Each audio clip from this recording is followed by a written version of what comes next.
നമസ്കാരം, കർമ്മ ന്യൂസിലേക്ക് സ്വാഗതം. ഇന്ത്യയുടെ പ്രധാനമന്ത്രിയായി നരേന്ദ്രമോദി ഒരിക്കൽ കൂടി ഞായറാഴ്ച സത്യപ്രതിജ്ഞ ചെയ്ത് അധികാരമേൽക്കും. തുടർച്ചയായ മൂന്നാം തവണയാണ് പ്രധാനമന്ത്രിയായി നരേന്ദ്രമോദി അധികാരമേൽക്കുന്നത്.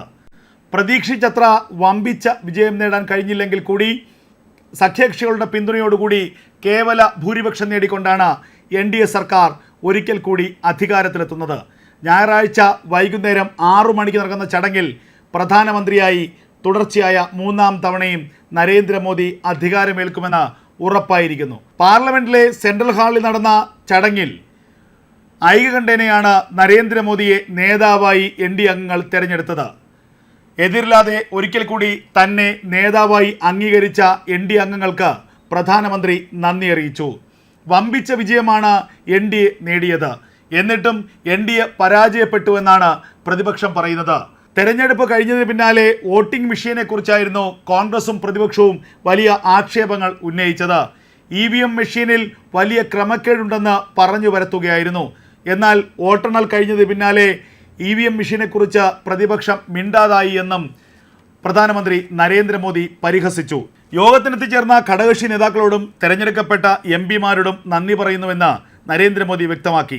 ഇത്രയും വലിയ സംഘത്തെ വരവേൽക്കാൻ കഴിഞ്ഞത് വലിയ കാര്യമാണ്. വിജയിച്ചവരെല്ലാം അഭിനന്ദനം അർഹിക്കുന്നു. രാവും പകലും അധ്വാനിച്ച പാർട്ടി പ്രവർത്തകരെ അഭിവാദ്യം ചെയ്യുന്നുവെന്നും പ്രധാനമന്ത്രി നരേന്ദ്രമോദി വ്യക്തമാക്കി. NDA സഖ്യം ഇന്ത്യയുടെ ആത്മാവിനെ പ്രതിഫലിപ്പിക്കുന്നു. ഭരണഘടനാ മൂല്യങ്ങൾ ഉയർത്തിപ്പിടിക്കാൻ ഞങ്ങൾ പ്രതിജ്ഞാബദ്ധരാണ്. നിങ്ങൾ നൽകിയ പുതിയ ഉത്തരവാദിത്തത്തിൽ ഞാൻ വളരെയധികം നന്ദിയുള്ളവനാണ്. 2019 സമാനമായ അവസരത്തിലും ഞാൻ സംസാരിച്ചത് വിശ്വാസത്തെക്കുറിച്ചാണെന്ന് പ്രധാനമന്ത്രി യോഗത്തിൽ വ്യക്തമാക്കി. ഇതേ വിശ്വാസത്തെക്കുറിച്ചാണ് ഇപ്പോഴും സംസാരിക്കുന്നത്. പാർലമെൻറ്റിൽ എല്ലാ പാർട്ടികളുടെ നേതാക്കൾക്ക് തുല്യ പ്രാധാന്യമാണുള്ളത്. അതിനാലാണ് കഴിഞ്ഞ 30 വർഷമായി NDA എന്ന സഖ്യം ശക്തമായി മുന്നോട്ട് പോകുന്നത്.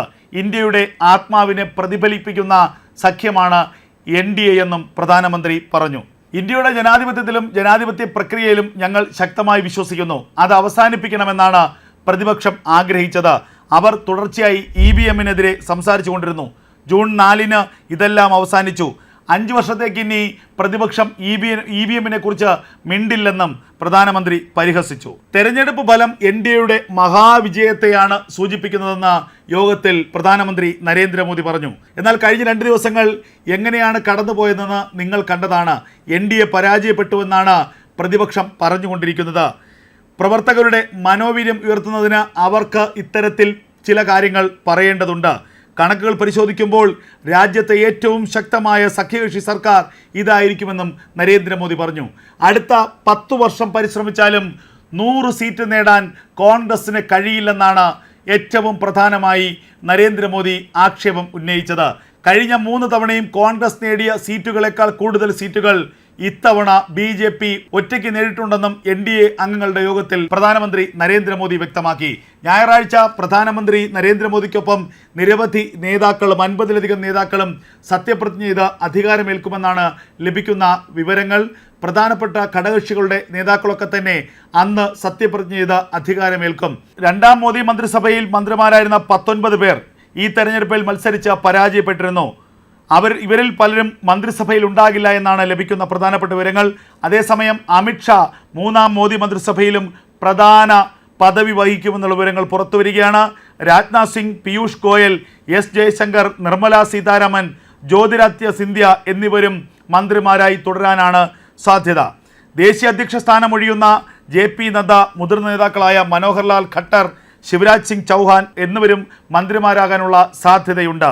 മികച്ച വിജയം നേടിയ യുവ നേതാക്കളായ ബെൻസുരി സ്വരാജ്, തേജസ്വി സൂര്യ, വസുന്ധര രാജ സിന്ധ്യയുടെ മകൻ ദുഷ്യന്ത് സിംഗ്, ബംഗാൾ BJP അധ്യക്ഷൻ സുഗന്ധ മജുംദാർ എന്നിവരും മന്ത്രിമാരായി പരിഗണിക്കുന്നവരുടെ പട്ടികയിലുണ്ട്.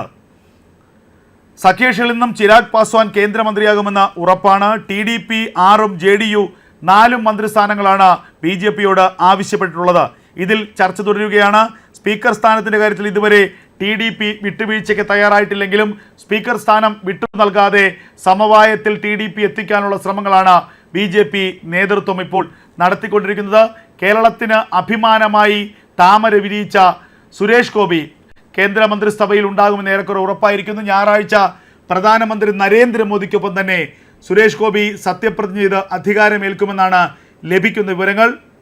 നേരത്തെ 2 വർഷക്കാലത്തേക്ക് തനിക്ക് സിനിമയിൽ തിരക്കുണ്ടെന്നും അതുകൊണ്ട് തന്നെ തന്നെ മന്ത്രിസഭയിലേക്ക് പരമാവധി പരിഗണിക്കരുതെന്നുമുള്ള ഒരു സൂചന കേന്ദ്ര നേതൃത്വത്തിന് സുരേഷ് ഗോപി നൽകിയിരുന്നതായുള്ള വിവരങ്ങൾ പുറത്തു വന്നിരുന്നു. എന്നാൽ ഇക്കാര്യത്തിൽ വിട്ടുവീഴ്ചയില്ലെന്നും മന്ത്രിയാകാൻ തയ്യാറെടുത്തുകൊള്ളാനുമുള്ള നിർദ്ദേശം ഇന്ന് രാവിലെ സുരേഷ് ഗോപിക്ക് BJPയുടെ കേന്ദ്ര നേതൃത്വത്തിൽ നിന്ന് ലഭിച്ചു എന്നുള്ള വിവരങ്ങളാണ് ഏറ്റവും ഒടുവിലായി പുറത്തു വരുന്നത്. പ്രധാനപ്പെട്ട ചില വകുപ്പുകൾ സുരേഷ് ഗോപിക്ക് ലഭിക്കാനുള്ള സാധ്യതയുമുണ്ട്. കഴിഞ്ഞ 6 വർഷക്കാലം രാജ്യസഭ MP എന്ന നിലയിൽ പാർലമെൻറ്റിൽ നടത്തിയ മികച്ച പ്രവർത്തനങ്ങൾ കൂടി വിലയിരുത്തിക്കൊണ്ടാണ് സുരേഷ് ഗോപിയെ ഇപ്പോൾ കേന്ദ്രമന്ത്രിസഭയിലേക്ക് പരിഗണിക്കുന്നത്. തെക്കേ ഇന്ത്യയിൽ പ്രത്യേകിച്ച് കേരളത്തിലും തമിഴ്നാട്ടിലും വലിയ സ്വാധീനം ഇതിലൂടെ ഉണ്ടാക്കിയെടുക്കാനാകുമെന്നാണ് BJPയുടെ കേന്ദ്ര നേതൃത്വം കണക്ക് കൂട്ടുന്നത്. എന്തായാലും ഈ തെരഞ്ഞെടുപ്പ് വിജയത്തിന് ശേഷം NDA അംഗങ്ങളെ അഭിസംബോധന ചെയ്ത പ്രധാനമന്ത്രി നരേന്ദ്രമോദി വലിയ ആത്മവിശ്വാസത്തോടു കൂടി തന്നെയാണ് സംസാരിച്ചത്. ഇത് NDA എന്നത് ഇന്ത്യ കണ്ട ഏറ്റവും മികച്ച സഖ്യകക്ഷി സർക്കാർ ആയിരിക്കുമെന്ന് പ്രധാനമന്ത്രി വ്യക്തമാക്കി. ജനങ്ങൾ ഒരിക്കൽ കൂടി ഞങ്ങൾ അർപ്പിച്ച വിശ്വാസത്തിന് നന്ദി പറയുന്നുവെന്ന് പറഞ്ഞ പ്രധാനമന്ത്രി ജനാധിപത്യത്തിലും അതുപോലെ തന്നെ രാജ്യത്തിൻ്റെ പുരോഗതിയിലും ഉറച്ച ഒരു സർക്കാരായിരിക്കും, ഉറച്ച ഒരു ഭരണമായിരിക്കും 3ാം മോദി സർക്കാർ നടത്തുക എന്നുള്ള ഉറപ്പാണ് നൽകിയത്.